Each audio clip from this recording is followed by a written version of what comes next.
meski dia orang Yahudi, dia optimis kalau Nabi yang punya keputusan, maka dia akan menang. Jadi orang Yahudi yakin kepada Rasulullah, karena ada aspek atau manfaat, ada manfaatnya. Nah sebaliknya, yang rojul munafik berarti itu orang kafir tapi menampakkan diri sebagai orang Muslim, gitu ya.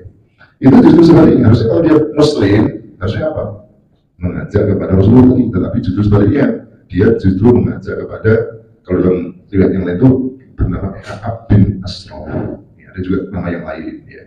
Intinya tidak mengajak kepada Rasulullah, kenapa? Ya karena dia tahu kalau kepada Rasulullah ya kalah, Rasulullah tidak mengambil ini. Makanya dia mengajak.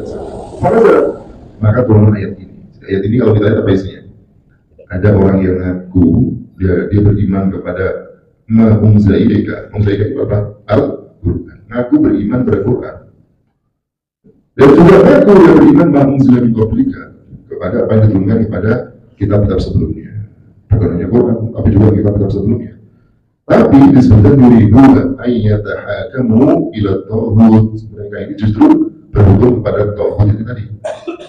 Nah, jadi ayat ini kemudian bisa dibilang mencela yang dia lakukan. Maka bumiru ayat burbi, sementara bagaimana mungkin dia berhukum kepada tauhid sementara Quran yang mereka imani, yang mereka klaim sebagai iman itu memerintahkan untuk mengingkari tauhid. Begitu. Berarti ada sifatnya, sikap yang kontradiktif. Kalau beriman pada Quran mestinya berhukum kepada Quran. Kalau tidak berhukum kepada Quran berarti apa? Keimanannya palsu. Nah begitu. Baik, kita lanjutkan. Itu sebelumnya sudah kita bayangkan. Sekarang bagaimana sebenarnya hubungan dengan sebelumnya, al-munasabah. Jadi ayat Quran itu biasanya ada hubungannya, munasabah dengan ayat sebelumnya. Ayat sebelumnya apa? Badal amri ilahi as-sabiqi bitta'atillahi wa ta'atir rasuli wa bil amri.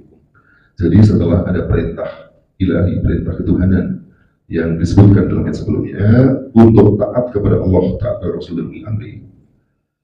Kasyafallahu an mawqifil munafiqin alladzina la yuti'una ar-rasula wa la yardawna bi hukmihi. Jadi setelah ayat sebelumnya itu menceritakan apa?